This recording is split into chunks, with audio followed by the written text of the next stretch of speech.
asistencia aquí, a esta ponencia. Y bueno, los hermanos lo sabéis porque habéis visto todo un proceso. Los que no sois hermanos, resumo un poco brevemente el porqué ha sido de todo esto y hasta hemos llegado hasta aquí. Tras la Semana Santa del 2017, al bajar las imágenes de la imagen anterior del paso, pues notamos un poco de diferentes fisuras, problemas de ensamble, y inmediatamente pues, nos pusimos en contacto con diferentes profesionales. Estuvieron viendo la imagen del Cristo detenidamente, ellos emitieron su informe, tanto según la opinión nuestra de una restauración o en el caso de no ser posible esa restauración, pues el proceso y el presupuesto de una imagen nueva. El imaginero que se votó y que se aprobó por unanimidad Juan Antonio Blanco, que está aquí con nosotros. A partir de ahí se elaboró un boceto en barro, aquí se presentó, fue aprobado y gustó mucho por la amplia mayoría, y a partir de ahí se empezó a trabajar lo que es la imagen en sí en madera. Pues aquí podéis observar el trabajo de este hombre. La verdad es que estamos encantados, la aceptación que ha tenido por parte del público, de ciudadanos, de hermanos, ha sido espectacular, y la verdad es que el trabajo está aquí, a la vista de todo, y que todo lo habéis podido disfrutar durante todos estos días. Yo ya paso mi palabra a Juan Antonio, él ya os va a explicar todo el proceso. Después tendremos la ponencia tanto de los tres sacerdotes, ellos explicarán la parte religiosa, devocional de la imagen.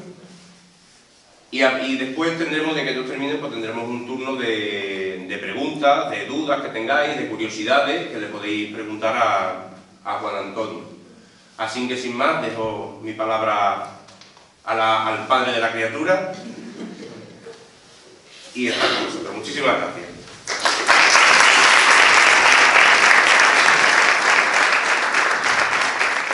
Muchos de vosotros ya me conocéis, no solamente por haber estado en mi taller, sino cuando vine a presentar el boceto. Mi nombre es Juan Antonio Blanco, para los que no me conocéis. Soy escultor de Sevilla y llevo ya más de 25 años dedicado a este trabajo, solo y exclusivamente, que ya tiene mérito. Bueno, pues vamos a ver a continuación un audiovisual que dura tan solo 12 minutos, porque tampoco me gusta alterar al personaje, donde se ve el proceso de realización de la obra desde la aprobación del boceto a lápiz, a grafito, hasta la terminación total, ¿de acuerdo?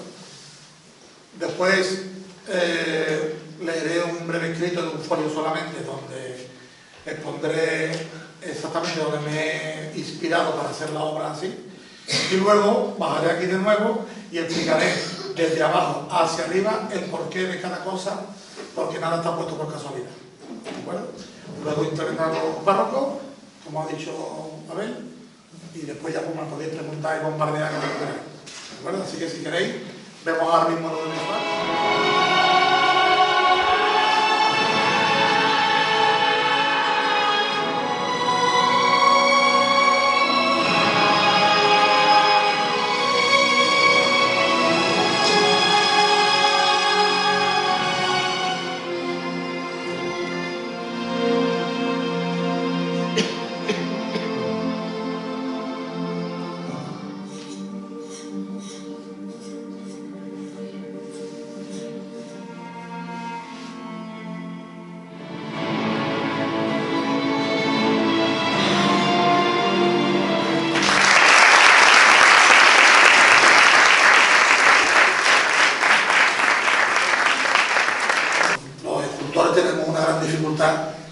porque la flagelación apenas se nombra en los evangelios, eso lo saben muy bien los párrocos. La flagelación era la peor humillación que podía sufrir un recluso, ¿no? La flagelación solamente eran condenados a los violadores, asesinos, a la gente más baja. Entonces, yo creo, seguramente sería por eso que los evangelistas intentaron evitar un poco el entrar en detalle sobre la flagelación. Es una opinión personal, ¿no? Eso menos me lo aclararán de los demás. Y entonces, para poder pasarme, digamos, para poder buscar detalles para poder hacer la obra, hay un libro escrito por don José Luis Martín Descalzo, que era licenciado en teología y en historia eclesiástica, sacerdote, y para los que somos un poquito más mayores, era director del programa Pueblos de Dios, que había en Televisión Española, y redactor jefe de la ABC, murió en el año 91. Entonces, en este libro que se llama Vida y Milagro de Jesús de Nazaret, hay un extracto que habla sobre los detalles de la flagelación según el Evangelio, coordinado con los documentos históricos, ¿no? Y él hace una breve composición de lo que pudo haber pasado, ¿no? O una narración de lo que pudo haber pasado. Bueno, pues en este breve escrito de don José Luis Martín fue donde yo empecé a sembrar las raíces del primer boceto que habéis visto ahí. La imagen está tallada directamente en madera. Habéis visto cómo del dibujo he pasado al modelado para detallar la cabeza, que luego se aprobó. Y luego ensamblo las maderas, se ven las maderas, como estoy ensamblando con los datos, y luego ya se ve el cuerpo recortado un poco, como si fuera Robocop, con la sierra de carpintero, para poder empezar a tallar. Ese sería el modelado. Pero en fin, bueno, yo voy a seguir narrando aquí y podéis seguir viendo ahí también. Si empezamos desde abajo, desde la parte inferior, vemos un suelo que simula piedra de patio romano, de un patio donde estaban las cuadrigas de los caballos, con losas rotas, piedras desiguales. No podemos poner un mosaico o mármol, porque no lleva a poner una cuadriga de caballo en un patio que cueste mucho dinero. Entonces, es un suelo vasto, un suelo rústico, imitando, como he dicho, la piedra romana, y la columna, igualmente, la columna donde se amarraban los caballos, no creo que fuera una columna de mármol, sería de granito o de una piedra dura, que además el párroco ya me dijo que no quería mármol, quería una columna rústica y... ¿cierto? Y bueno, yo estaba totalmente de acuerdo con la idea suya, ¿no? Si seguimos de abajo hacia arriba, podéis ver que tienen la tensión arterial inflamada, se marcan mucho las arterias y las venas, las varices, que es como le llamamos nosotros aquí, y veis cómo tiene las piernas flexionadas, que habla en el escrito que del dolor se le doblaban las piernas, pues simula ese momento justo, que además muestra cómo no quiere posar la pierna derecha debido a la herida que tiene el empeine, inflamado. Y así queréis, después lo veis, os acercáis y veis cómo tiene la herida que tiene en el empeine, y tiene el empeine más gordo que el otro. Entonces es un poco como que me caigo, pero no quiero apoyar el pie, y por eso tiene el pie semi apoyado. No lo puedo dejar en el aire por cuestión de consistencia de la obra. Seguimos hacia arriba, y como cuenta el escrito, también fueron golpeados en las piernas, ¿no? Lo que siguió durante todo el cuerpo. Hay más salpicaduras que sangre en sí, si os fijáis, hay muchas salpicaduras, porque hacer látigos, que los látigos romanos que utilizaban, luego cuenta la historia, solían ser correas de cuero, con bolas de plomo en la punta, o bien correas de cuero con astrágalos de cordero. Astrágalos son las muelas largas de los corderos. Entonces, cada vez que daban latigazos, aunque no era un látigo, iban de 2 o de 3. Por eso veis la mayoría de las marcas que van en paralelo, o incluso algunas de 3. Y hay algunas funciones que se supone, que yo he querido interpretar, que eran de las bolas de plomo, ¿de acuerdo? O de los astrágalos de los corderos. Seguimos hacia arriba y podemos ver el giro del cuerpo. Bueno, me paro en el sudario un segundito. El sudario es una tela que se supone que la he puesto de manera ligera, digamos, porque no era un ropaje en sí, era como bajarse la ropa, quitarle la ropa, que seguramente, lo más seguro, es que fue azotado desnudo, completamente desnudo, porque era incluso más humillante. Como he dicho, el sudario muy salpicado de sangre, de suciedad, de caerse, de todo un poco.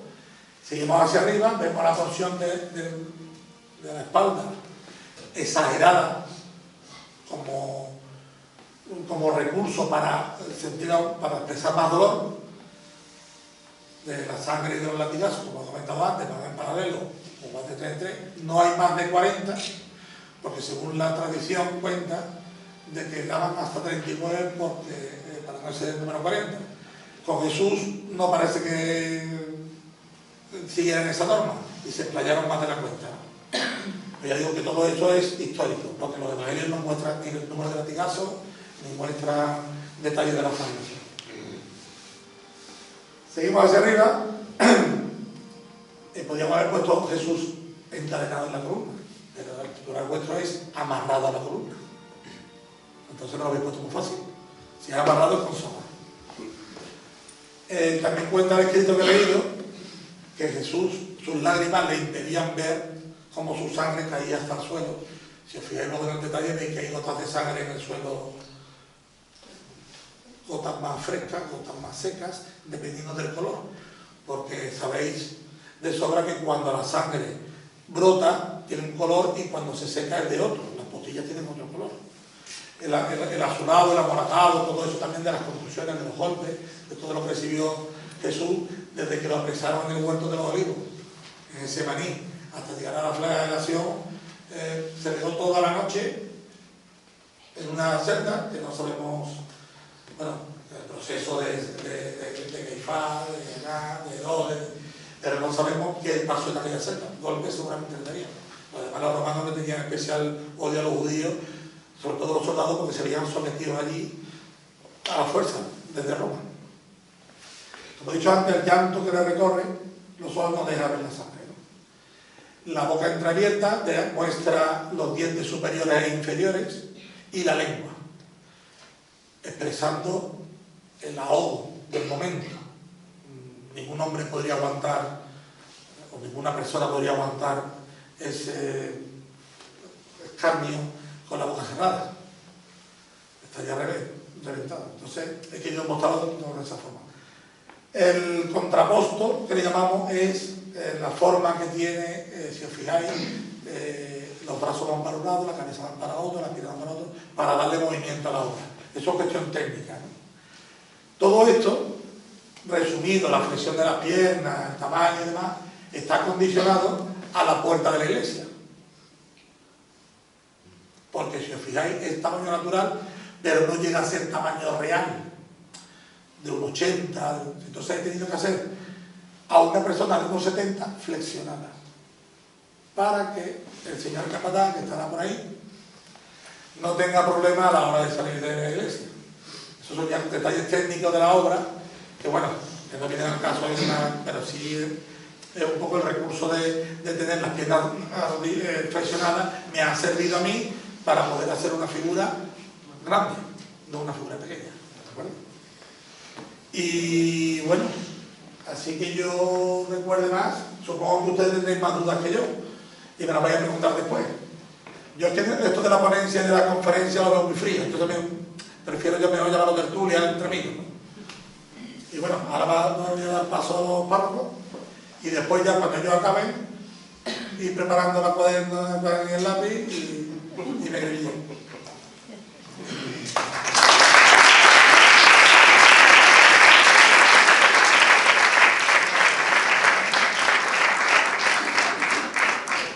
Bien, nosotros hemos querido hacer una mirada creyente, una mirada evangelizadora, catequética, en torno a la imagen de Jesús amarrado a la columna. José Antonio va a hacer esa lectura desde el Evangelio, Juan Francisco la va a hacer pues, desde una lectura creyente de la realidad, y yo una lectura poética.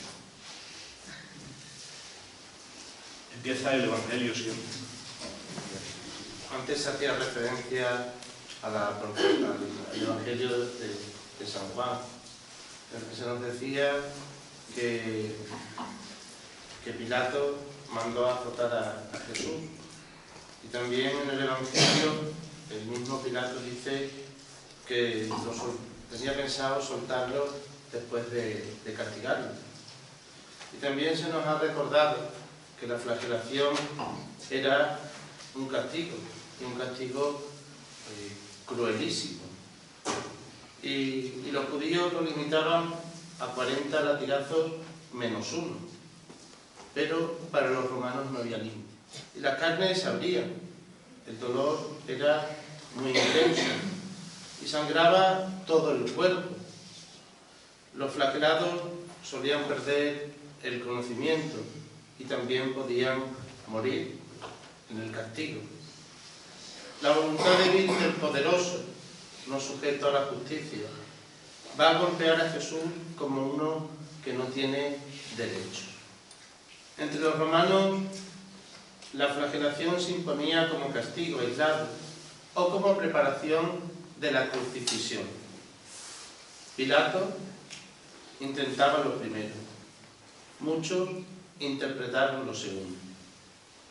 Por eso gritarán más fuerte que lo crucificase.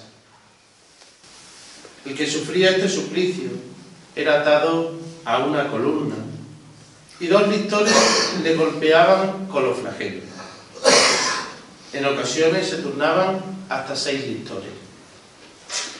Los flagelos llenaban el cuerpo de tubefacciones, rajaban la piel y podían llegar a dejar al descubierto las entrañas.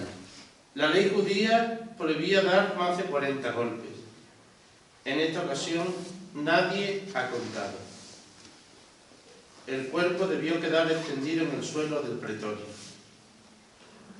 Aún le quedaban muchos tormentos por padecer, pero era el comienzo de la pasión física de nuestro Señor. El castigo que merecieron nuestros pecados recayó sobre Él, y por sus llagas fuimos curados. El cuerpo de Jesús cae desvanecido cuando el centurión dice a los lictores que cesen el suplicio. Es todo una llaga. Está empapado en sangre. Está desvanecido. Le arrojan cubos de agua para que vuelva en sí. Sin embargo, no sale ni una queja de su boca. En su interior, la decisión de entrega sigue firme y fuerte. Pues sí, así se forjó la historia, a través de una cobardía, a través de no saber posicionarse al lado del débil y del indefenso. Pilato, queriéndose justificar, se lava las manos y manda a azotar a Jesús. Los que me vais conociendo sabéis que en cada imagen que miro, y me gusta mucho contemplar la imaginería, siempre me fijan detalles pequeños que me traspasan y que me llevan a algo más. No solamente a quedarme en la imagen, sino que nos tiene que llevar a algo más. A hacer presente a Dios y en la figura de Jesús en tantos crucificados, en este caso, en tantos amarrados que hay en nuestro mundo. Por eso, ante esta preciosa imagen de Jesús amarrado a la columna, ante este rostro dolorido y flagelado, hemos de ver necesariamente a todos los ajusticiados injustamente de nuestro mundo. Queridos cofrades, de nada nos sirve que procesionemos o veneremos esta bellísima imagen por las calles de Zafra, o contemplarla ahí en el templo del Rosario, y que no nos conmueva lo más profundo de nosotros mismos haber reflejado el rostro de los ajusticiados de nuestro mundo.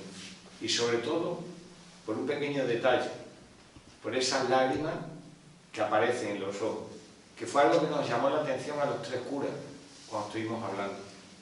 Esos ojos que transportan y que realmente pues reflejan esa dureza y todo lo que Jesús pasó y lo que está pasando muchos en nuestro mundo. Tengamos algo claro, somos manos de Dios en el mundo, somos la voz de los que no tienen voz. Por eso cuando proyectamos nuestra mirada ante este rostro lacerado de Jesús amarrado a la columna, necesariamente, y vuelvo a repetir, necesariamente, o por lo menos a mí, cada vez que veo y que ahora lo voy a contemplar con mucha más intensidad, pues hemos de hacer una revisión de vida. y analizar cómo nos comportamos ante las situaciones injustas que vemos a nuestro alrededor, en tantos hermanos y hermanas nuestros que están sufriendo lo mismo que sufrió. Hoy, como Jesús, todos, también muchos, son los que son ajusticiados precisamente por intentar instaurar la justicia.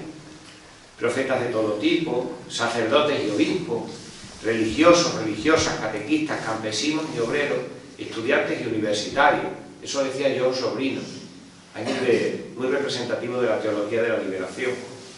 Miembros de las hermandades y cofradías que intentan vivir su fe con profundidad y además con autenticidad. Y haciendo siempre, es como hacéis muchos de vosotros, la inmensa mayoría de vosotros, una perfecta síntesis de lo que tiene que ser la fe y la vida, de celebrar comunitariamente lo que creemos y lo sentimos. Por eso contemplar esta imagen, queridos amigos, de Jesús amarrado a la columna, es contemplar la historia de Jesús y la historia de nuestra propia vida. Es una revisión de vida que hemos de hacer y hacerlo sin caer en el docetismo, una cosa que es algo en lo que se cae muchas veces sin darnos cuenta. Es una herejía por la que muchos creyentes, en ese afán de exaltar la divinidad de Jesús, rebajan su condición humana a la pura apariencia, afirmando que Jesús en realidad no habría sufrido, y a las pruebas nos remitimos. ¡Qué bien lo has hecho! Haz de nosotros, Señor, personas de bondad en medio de los que siembran cizaña, personas de humanidad en medio de los que deshumanizan, una persona de vida con mayúscula. Haz de nosotros, Señor, personas de buenas noticias en medio de la noche del mundo. Maltratado, deshecho de los hombres, como varón de dolores ante quien se vuelve el rostro, de Isaías. Amarrado, atado a la columna como a un animal para que no escape, para que soporte el castigo, para que aguante el dolor y escarmiento, para que resista la fría ignominia de la esclavitud. Las sogas atenazan sus inocentes manos, que no su corazón bueno, rebosante de amor. Como un río su sangre que va a dar al mar del dolor de la historia. Su sangre herida en la sangre de todos los pueblos, de todos los hombres. Sus cicatrices nos curaron, porque también nosotros fuimos amarrados por nuestros egoísmos y males, por nuestros olvidos, y su entrega generosa nos rescató. Descarriados nos olvidamos del Dios azotado en los hermanos pequeños que sufren, nosotros que mandamos hacer esculturas y le pusimos su nombre. Como cordero ante el esquilador, enmudecía y no abría la boca.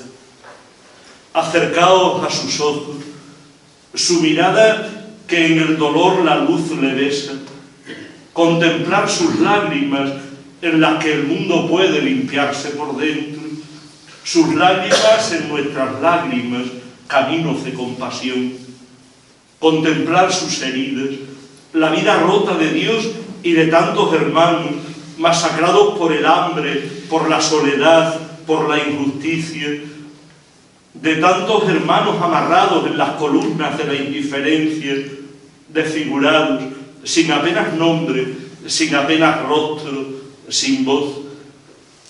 Necesitamos silencios para en ellos amarte, Nazareno. Todo el incienso no puede acallar la sangre derramada, ni todas las flores ocultar los llantos, el sufrimiento que destroza la vida de los hombres. Danos, buen Jesús, aunque no sea primavera, la vieja escalera para bajar a las entrañas donde el dolor desgarra a los hermanos.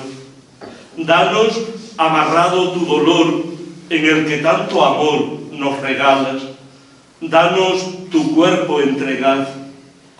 El dolor se multiplica en tantas cunetas donde la vida se rompe.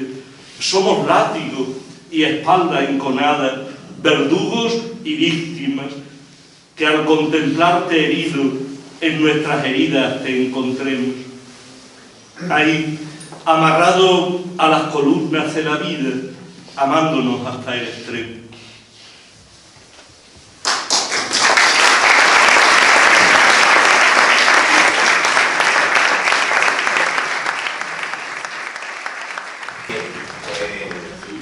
daros las gracias a ustedes por las palabras. La verdad es que las imágenes deben de servir para eso, para ver a través de a Dios y a los hermanos más necesitados y simplemente son... Eso es así. Vamos a pasar ahora, bueno, pues a todas las dudas, las curiosidades que tengáis pues, con respecto al proceso de la imagen y de irá contestando Juan Antonio a todas las preguntas, a todas las dudas que tengáis. Así que el que quiera romper el hielo. ¿Y cómo echa las lágrimas? Que hay que tener el secreto, ¿no? Esas lágrimas no son de cristal como normalmente las solemos ver en la piel. Esas lágrimas están hechas con resina. Resina es como una especie de barniz, un pegamento, pero no son sólidas. Sólidas, cuando se han secado sí se ponen ya sólidas, pero no son como un cristal, no es como una lágrima de cristal, ¿de acuerdo? Tanto el brillo del ojo como las lágrimas están hechos con cristal. Me gusta mucho el detalle de la vena, lo que veo la imagen, y quería saber si lo que es el relieve de la vena se trabaja en la madera o es todo a base del tubo. Se trabaja en la madera, yo lo trabajo en la madera. El volumen de las heridas no. O sea, los latigazos que veis, en el proceso del vídeo se ve como la imagen sin policromar tiene la espalda con los latigazos sin sangre, el volumen, digamos. Eso sí es el tubo, pero las venas, tanto de las manos, de los brazos, de las piernas, eso está tallado en madera. ¿Columna? ¿Qué le pasa a la columna? No sé cómo lo he hecho. Pues eso es muy fácil. Se coge la madera, se quita lo que sobra y sale la columna. No, hombre. La columna es hueca, ¿de acuerdo? Está hecho ensamblada en 4 pedazos. En medio tiene un cajillo de madera que llega hasta abajo. Y entonces luego el torno es lo que la hace redonda y todas las grietas, eso sí está tallado. Y ya luego está pintado o policromado, como le llamamos nosotros, que es ese color así grisáceo que tiene, las manchas, todo eso viene después. Diego. ¿Cuáles son sus influencias artísticas? Autores, artistas, épocas. Como principalmente la de mi maestro, que es el que tenía directamente, que a la vez mi maestro era don Jesús Santos Jalero. Y yo de don Sebastián Santos Rojas, escultor reconocido del siglo XX, en la escuela sevillana. Y él a su vez, pues era muy, no sé, por diferencia de siglo no puedo ser evidentemente su aprendiz, pero sí era muy seguidor de Martínez Montañés. Yo tengo una curiosidad, ya tengo curiosidad que estás aquí. ¿En qué momento ves tú que ya está terminado, que ya no necesitas nada más? O sea, esto ya está. O siempre todo, o sea, como lo sigas viendo. Es buena pregunta que ella explica por qué. Está feo que yo lo diga mucho más aquí, pero es que para mí no está terminado todavía. Porque yo hay cosas que cambiaría ya. Yo diría, si tuviera 2 meses más, Pues ya no te lo pues esto lo cambiaría. Y claro, pues bueno, al miércoles 27 tendremos en Santa María de Candelaria el primer día de triduo, el rito de la bendición por parte de Pedro Fernández, el delegado de Hermandad de la Diócesis. Y el sábado día 30, pues invitaros pues a que nos acompañéis al traslado desde Santa María de Candelaria hasta aquí, hasta su casa. El traslado en el programa lo tenéis, los carteles que hay repartidos por ahí lo tenéis a las 5:30. Pues daros las gracias a todos, ahora podéis, si queréis, contemplarla más cerquita y agradeceros pues vuestra asistencia, vuestro interés en las preguntas y en todo. No me quiero marchar, perdóname, no me quiero marchar sin agradecer a ti, a la Junta de Gobierno, a toda la hermandad, al párroco, al pueblo de Zafra, la oportunidad que me he dado de poder dejar aquí una semillita mía y que bueno, espero que os guste, que cumplan muchos deseos y muchas peticiones y ya sabéis dónde estoy. También agradeceros darme la posibilidad de poder venir a estar con vosotros aquí para la tertulia, ponencia o una conferencia, y poder haber también restaurado las manos de vuestra vida. Sí. Porque las manos que yo he restaurado eran unas manos del 17 aproximadamente, unas manos muy buenas, que además, como detalle para que sepáis, las he policromado exactamente con el mismo óleo, el mismo color que hice para el Cristo. Por lo tanto, las manos de la madre tienen el mismo color que la del hijo.